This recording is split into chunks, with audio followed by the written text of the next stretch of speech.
CM ಪತ್ನಿ ವಿರುದ್ಧ MUDA site ಹಂಚಿಕೆ ಪ್ರಕರಣ ಸಂಬಂಧ ಸಿಬಿಐ ತನಿಖೆ ಕೋರಿ ಸಲ್ಲಿಸಿದಂತಹ ಅರ್ಜಿಗಳ ವಿಚಾರಣೆ ಇವತ್ತು ನಡೆಸಲಾಯಿತು. ವಿಚಾರಣೆ ನಡೆಸಿ ಸಿಎಂ ಪತ್ನಿ ಪಾರ್ವತಿಗೆ ಹೈಕೋರ್ಟ್ ನೋಟಿಸ್ ನೀಡಿದೆ.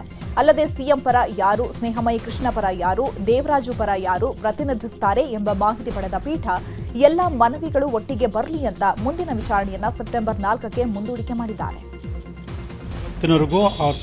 ಶ್ರೀಮತಿ ಪಾರ್ವತಿ ಪರವಾಗಿ ಯಾರು ವಕಾಲತ್ ಹಾಕಿಲ್ಲ. ಬಹುಶಃ ಉದ್ದೇಶಪೂರ್ವಕವಾಗಿ ಅವರು ವಿಳಂಬ ಮಾಡಬೇಕು ಅನ್ನೋ ಕಾರಣದಿಂದ ಈ ರೀತಿ ಅನಾವಶ್ಯಕ ವಿಳಂಬ ಮಾಡೋವಂಥದ್ದು, ಅವ್ರ ಗಮನಕ್ಕೆ ಬಂದಿರು ಕೂಡ ವಕಾಲತ್ತನ್ನು ಆಗದೆ ಇರೋಂಥದ್ದು ಎಲ್ಲ ಮಾಡ್ತಾ ಇದ್ದಾರೆ. ಅವರು ಏನಂತಾರೆ, ವಿಳಂಬ ಮಾಡಿದ ತಕ್ಷಣ ನಾವು ಆರೋಪದಿಂದ ಶಿಕ್ಷೆ ತಪ್ಪಿಸ್ಕೋಬೋದು ಅನ್ನೋದು ಅವರ ಒಂದು ದುರುದ್ದೇಶ. ಆದರೆ ವಿಳಂಬ ಮಾಡಲಿ, ಏನೇ ಮಾಡಲಿ, ಅವ್ರ ಶಿಕ್ಷೆಗೆ ಒಳಗಾಗೋದಂತೂ ಖಚಿತ. ಅವ್ರಿಗೆ ಶಿಕ್ಷೆ ಕೊಡಿಸೋರು ನನ್ನ ಹೋರಾಟವನ್ನು ನಾನು ನಿರಂತರವಾಗಿ ನಡೆಸ್ಕೊಂಡು ಹೋಗ್ತೀನಿ. ಇವತ್ತಿನವರೆಗೂ ಬಾಗೇಪಲ್ಲಿ ಶಾಸಕ ಸುಬ್ಬಾರೆಡ್ಡಿ ಮನೆಯಲ್ಲಿ ಇಡಿ ಶೋಧ ನಡೆಸಿದ ಬೆಂಗಳೂರಿನ 5 ಕಡೆ ದಾಳಿ ಮಾಡಿರುವ ಇಡಿ ಅಧಿಕಾರಿಗಳು ಕೆಲವು ದಾಖಲೆಗಳನ್ನು ಪರಿಶೀಲನೆ ಮಾಡ್ತಾ ಇದ್ದಾರೆ. ಅಕ್ರಮ ಆಸ್ತಿ ಸಂಪಾದನೆ ಆರೋಪದ ಮೇಲೆ ಇಡಿ ದಾಳಿ ಮಾಡಿದೆ. ವಿದೇಶದಲ್ಲಿ ಸುಬ್ಬಾರೆಡ್ಡಿ ಹೂಡಿಕೆ ಮಾಡಿದ್ದು ಅಕ್ರಮ ಹಣ ವರ್ಗಾವಣೆ ಮಾಡಿರುವ ಆರೋಪವೂ ಇದೆ. ಇನ್ನು ಸುಬ್ಬಾರೆಡ್ಡಿ ಅವರ ಬಿಸಿನೆಸ್ ಪಾರ್ಟ್ನರ್ಗಳ ಮೇಲೂ ಕೂಡ ದಾಳಿ ಮಾಡಲಾಗಿದ್ದು ಅನೇಕ ವಿಚಾರಗಳ ಬಗ್ಗೆ ಪ್ರಶ್ನೆ ಮಾಡಿದ್ದಾರೆ. ಇನ್ನು ಸುಬ್ಬಾರೆಡ್ಡಿಗೆ ಸೇರಿದ ಭಗಿನಿ ಹಾಸ್ಪಿಟಾಲಿಟಿ ಬಗ್ಗೆಯೂ ವಿವರಣೆ ಕೇಳಿದ್ದಾರೆ ಎನ್ನಲಾಗಿದೆ. ಶಾಸಕ ಸುಬ್ಬಾರೆಡ್ಡಿ ಮನೆ ಮೇಲೆ ಇಡಿ ದಾಳಿ ಹಿನ್ನೆಲೆ ಚಿಕ್ಕಬಳ್ಳಾಪುರದ ಗುಡಿಬಂಡೆಯಲ್ಲಿ ಕಾಂಗ್ರೆಸ್ ಕಾರ್ಯಕರ್ತರಿಂದ ಪ್ರತಿಭಟನೆ ನಡೆಸಲಾಗಿದೆ. ರಾಜಕೀಯ ದುರುದ್ದೇಶದಿಂದ ಇಡಿ ದಾಳಿ ನಡೆಸಿದೆ ಅಂತ ಪ್ರತಿಭಟನಾಕಾರರು ತಮ್ಮ ಆಕ್ರೋಶವನ್ನು ವ್ಯಕ್ತಪಡಿಸಿದ್ದಾರೆ.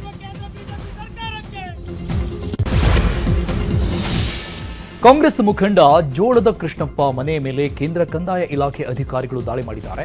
ಚಿಕ್ಕಬಳ್ಳಾಪುರ ತಾಲೂಕಿನ ಪೇರೆಸಂದ್ರದ ದೀಗೂರು ಮನೆ ಮೇಲೆ ದಾಳಿ ನಡೆಸಿ ದಾಖಲೆ ಪರಿಶೀಲನೆ ಮಾಡಿದ್ರು.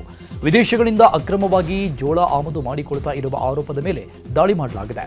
ದಾಖಲೆ ಬಿಲ್ಗಳು ಇಲ್ಲದೆ ಅಕ್ರಮವಾಗಿ ಆಮದು ಮಾಡಿಕೊಂಡು ಸರ್ಕಾರಕ್ಕೆ ಕೋಟ್ಯಾಂತರ ರೂಪಾಯಿ ವಂಚನೆ ಮಾಡಿರುವ ಆರೋಪದ ಹಿನ್ನೆಲೆ ದಾಳಿ ಮಾಡಿ ದಾಖಲೆ ಪರಿಶೀಲಿಸಲಾಗುತ್ತಿದೆ. ಹಾಸನದಲ್ಲಿ ಸರಣಿ ಹೃದಯಾಘಾತ ಪ್ರಕರಣ ಸಂಬಂಧ ಇವತ್ತು ಜಯದೇವ ಆಸ್ಪತ್ರೆಯಲ್ಲಿ ತಜ್ಞರು ನೀಡಿದ ವರದಿ ಪರಿಶೀಲನೆ ಮಾಡಲಾಗಿದೆ. ಡಾಕ್ಟರ್ ರವೀಂದ್ರನಾಥ್ ನೇತೃತ್ವದಲ್ಲಿ ಹಾಸನದ ಡಿಎಚ್ಒ ಸಮ್ಮುಖದಲ್ಲಿ ವರದಿ ಫೈನಲ್ ಆಗಿದ್ದು ಸಚಿವ ದಿನೇಶ್ ಗುಂಡೂರಾವ್ಗೆ ಸಲ್ಲಿಸಲಾಗಿದೆ.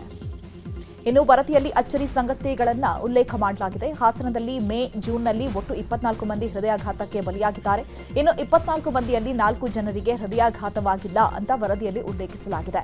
ಆ 4 ಜನರಿಗೆ ಆಕ್ಸಿಡೆಂಟ್ ಹಾಗೂ ಕಿಡ್ನಿ ಬಿಪಿ ಸಮಸ್ಯೆಯಿಂದ ಸಾವಾಗಿದೆ ಅಂತ ಹೇಳಿದೆ. ಇನ್ನು ಹೃದಯಾಘಾತದಿಂದ ಸಾವನ್ನಪ್ಪಿದ 7 ಶವಗಳ ಮರಣೋತ್ತರ ಪರೀಕ್ಷೆ ನಡೆಸಲಾಗಿದ್ದು ಅದರಲ್ಲಿ 5 ಕಾರ್ಡಿಯಾಕ್ ಅರೆಸ್ಟ್ ಆಗಿ ಹೃದಯದಲ್ಲಿ ಬ್ಲಡ್ ಕ್ಲಾಟ್ ಆಗಿ ಸಾವು ಸಂಭವಿಸಿದೆ ಅಂತ ಉಲ್ಲೇಖ ಮಾಡಿದ್ದಾರೆ. 4 ಸಾವುಗಳು ಮೇ, ಜೂನ್ ತಿಂಗಳಲ್ಲಿ ಹಾಸನ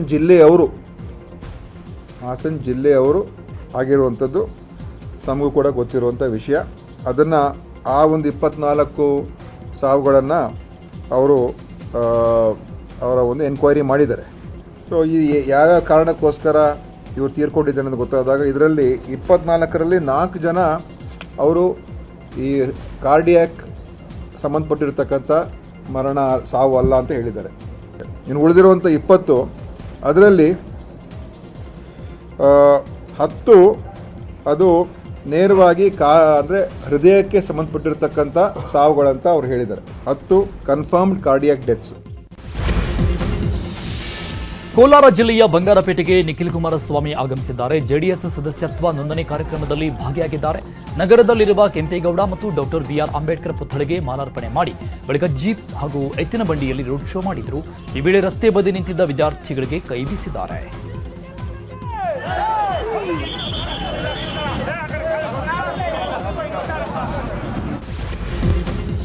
ಸಿಎಂ ತವರು ಜಿಲ್ಲೆಯ ಮೈಸೂರಲ್ಲಿ ಮೀಟರ್ ಬಡ್ಡಿ ದಂಧೆ ಹೆಚ್ಚಾಗಿದೆ. 1,000 ಹಣ ಕೊಟ್ಟು 8,000 ಹಣಕ್ಕೆ ಡಿಮ್ಯಾಂಡ್ ಮಾಡಲಾಗಿದೆ.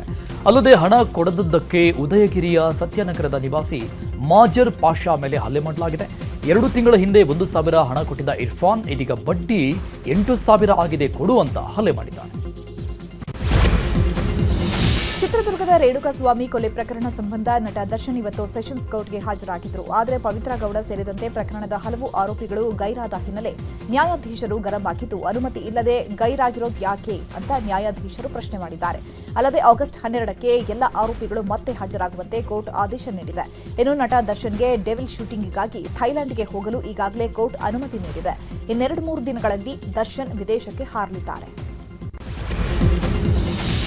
ರೇಣುಕಸ್ವಾಮಿ ಕೊಲೆ ಪ್ರಕರಣದ ಆರೋಪಿಯಾಗಿರುವ ಪವಿತ್ರ ಗೌಡ ಕೂಡ ವಿದೇಶಕ್ಕೆ ಹೋಗಲು ಅನುಮತಿ ಕೋರಿ ಕೋರ್ಟ್ಗೆ ಅರ್ಜಿ ಸಲ್ಲಿಸಿದ್ದಾರೆ. ದರ್ಶನ್ ವಿದೇಶಕ್ಕೆ ಹೋಗ್ತಾ ಇರೋ ಬೆನ್ನಲ್ಲೇ ಪವಿತ್ರ ಗೌಡ ಕೂಡ ಅರ್ಜಿ ಸಲ್ಲಿಕೆ ಮಾಡಿದ್ದಾರೆ. ಬಿಸಿನೆಸ್ ಉದ್ದೇಶ ಹಾಗೂ ದೇವಾಲಯಗಳಿಗೆ ಹೋಗಲು ಷರತ್ತು ಸಡಿಲಿಕೆಗಾಗಿ ಅರ್ಜಿ ಸಲ್ಲಿಸಿದ್ದಾರೆ. ರೆಡ್ ಕಾರ್ಪೆಟ್ ಬಿಸಿನೆಸ್ಗಾಗಿ ವಸ್ತುಗಳ ಖರೀದಿ ಮಾಡಬೇಕು. ಹೀಗಾಗಿ ವಿದೇಶದ ಜೊತೆಗೆ ತಿರುಪತಿ, ಧರ್ಮಸ್ಥಳ, ಹೈದರಾಬಾದ್, ಮಂಗಳೂರು, ದೆಹಲಿಗೆ ತೆರಳಲು ಅವಕಾಶ ನೀಡಬೇಕು ಅಂತ 57ನೇ ಸೆಷನ್ಸ್ ಕೋರ್ಟ್ಗೆ ಅರ್ಜಿ ಸಲ್ಲಿಸಿದ್ದಾರೆ. ಜುಲೈ 10ರಿಂದ 30ರವರೆಗೆ ಮತ್ತು ಆಗಸ್ಟ್ 5, 17ರವರೆಗೆ ಅವಕಾಶ ನೀಡುವಂತೆ ಮನವಿ ಮಾಡಿದ್ದಾರೆ. ಮಂಗಳೂರಿನ ಹಿಂದೂ ಜಾಗರಣಾ ವೇದಿಕೆ ಮುಖಂಡ ಸಮಿತ್ ರಾಜ್ ಮೊಬೈಲ್ನಲ್ಲಿ ಅಶ್ಲೀಲ ವಿಡಿಯೋ ಪತ್ತೆ ಪ್ರಕರಣ ಸಂಬಂಧ ಮೊಬೈಲ್ನಲ್ಲಿ ಸಿಕ್ಕ ಅಶ್ಲೀಲ ವಿಡಿಯೋಗಳನ್ನು ಎಫ್ಎಸ್ಎಲ್ಗೆ ಮೂಡಬಿದಿರೆ ಪೊಲೀಸರು ಕಳಿಸಿದ್ದಾರೆ. ಇದರ ಜೊತೆಗೆ ಸಮಿತ್ನ ಇನ್ನೊಂದು ಮೊಬೈಲ್ನನ್ನ ಕೂಡ ಪೊಲೀಸರು ವಶಕ್ಕೆ ಪಡ್ಕೊಂಡಿದ್ದು, ಆ ಮೊಬೈಲ್ನಲ್ಲೂ ಅನೇಕ ವಿಡಿಯೋ ಕಾಲ್, ಸ್ಕ್ರೀನ್ ರೆಕಾರ್ಡ್ಗಳು ಇರೋದು ಗೊತ್ತಾಗಿದೆ. ಹೀಗಾಗಿ ಸಮಿತ್ ವಿರುದ್ಧ ಚಾರ್ಜ್ ಶೀಟ್ ಸಲ್ಲಿಸಲು ಪೊಲೀಸರು ಸಿದ್ಧತೆ ನಡೆಸಿದ್ದಾರೆ. ಉಗ್ರ ನಜೀರ್ಗೆ ಸಹಕಾರ ನೀಡಿದ ಆರೋಪದಲ್ಲಿ ಈಗಾಗಲೇ 3ರನ್ನ ಎನ್ಐಎ ಬಂಧಿಸಿದೆ. ಇನ್ನು ಬಂಧಿತರ ತೀವ್ರ ವಿಚಾರಣೆಗೆ ಎನ್ಐಎ ಮುಂದಾಗಿದೆ.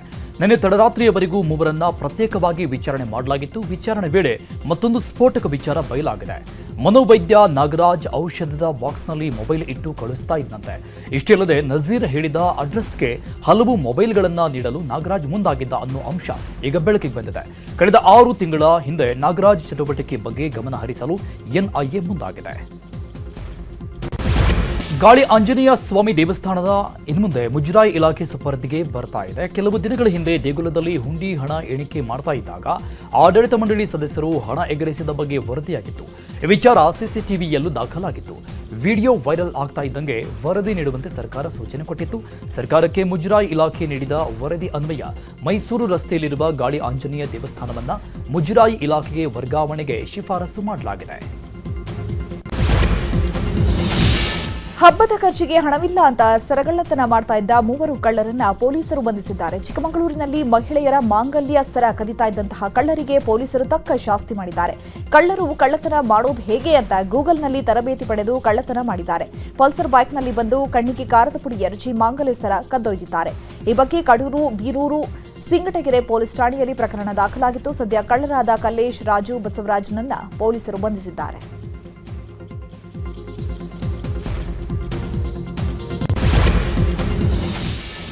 ಕೊತ್ತಂಬರಿ ಸೊಪ್ಪು ಬೆಲೆ ಕುಸಿತವಾದ ಹಿನ್ನೆಲೆಯಲ್ಲಿ ಚಿಕ್ಕಬಳ್ಳಾಪುರದ ಚಿಂತಾಮಣಿ ತಾಲೂಕಿನ ಶ್ಯಾಮರಾವ್ ಹೊಸಪೇಟೆ ಗ್ರಾಮದ ರೈತ ಕೊತ್ತಂಬರಿಯನ್ನ ಉಚಿತವಾಗಿ ಜನರಿಗೆ ಹಂಚಿದ್ದಾರೆ. 2 ಎಕರೆ ಜಮೀನಲ್ಲಿ ಕೊತ್ತಂಬರಿ ಬೆಳೆದಿದ್ದ ರೈತ ಮುನಿರೆಡ್ಡಿ ಕೊತ್ತಂಬರಿಗೆ ಬೆಲೆ ಇಲ್ಲದ ಹಿನ್ನೆಲೆಯಲ್ಲಿ ಸಾರ್ವಜನಿಕರಿಗೆ ಉಚಿತವಾಗಿ ಕೊಟ್ಟಿದ್ದಾರೆ. ಇನ್ನು ಕೊತ್ತಂಬರಿ ಸೊಪ್ಪಿಗಾಗಿ ಜನ ಕೂಡ ಮುಗಿಬಿದ್ರು.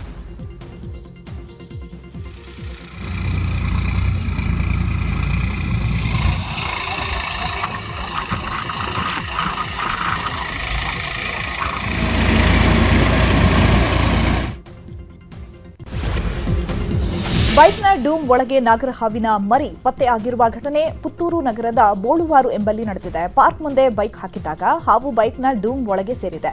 ಸತತ 1 ಗಂಟೆಗಳ ಕಾಲ ಪ್ರಯತ್ನ ಪಟ್ಟು ಹಾವಿನ ಮರಿಯನ್ನ ಉರಗ ತಜ್ಞ ತೇಜಸ್ ಅನ್ನೋರು ಹೊರತೆಗೆದಿದ್ದಾರೆ.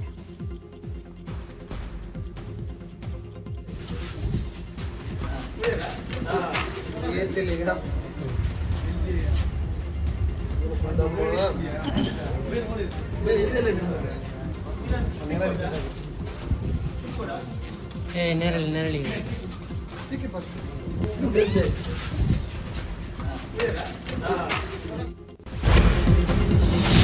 ಚಾಮರಾಜನಗರದಲ್ಲಿ ವಿಜೃಂಭಣೆಯಿಂದ ಚಾಮರಾಜೇಶ್ವರ ರಥೋತ್ಸವ ಅದ್ದೂರಿಯಾಗಿ ನಡೆದಿದೆ. ಆಷಾಢ ಮಾಸದ ಪೌರ್ಣಿಮೆಯಂದು ನಡೆಯುವ ಜಾತ್ರೆಯಲ್ಲಿ ನವದಂಪತಿಗಳ ಕಲರವ ಹೆಚ್ಚಾಗಿದೆ. ಆಷಾಢದಲ್ಲಿ ದೂರ ಇರುವ ನವದಂಪತಿಗಳು ಈ ಜಾತ್ರೆಯಲ್ಲಿ ಮತ್ತೆ ಒಂದಾಗಿ ಹಬ್ಬ ಆಚರಿಸುತ್ತಾರೆ.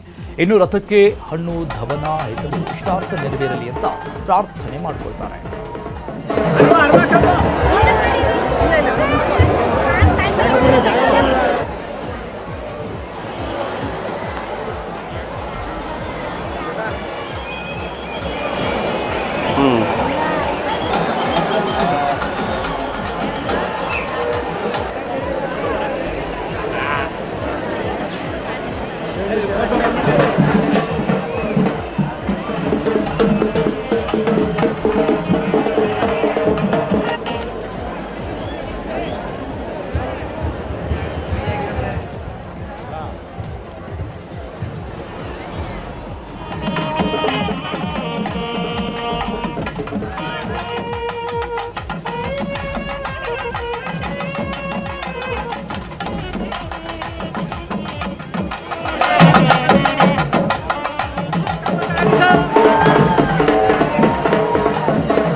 ಮರಣದಂಡನೆ ಶಿಕ್ಷೆಗೆ ಗುರಿಯಾಗಿರುವ ಕೇರಳದ ನರ್ಸ್ ನಿಮಿಷಾ ಪ್ರಿಯಾಗೆ ಸಹಾಯ ಮಾಡುವಂತೆ ಕೋರಿ ಸಲ್ಲಿಸಲಾದ ಅರ್ಜಿಯ ವಿಚಾರಣೆ ಸುಪ್ರೀಂ ಕೋರ್ಟ್ ಒಪ್ಪಿಗೆಯನ್ನ ಸೂಚಿಸಿದೆ.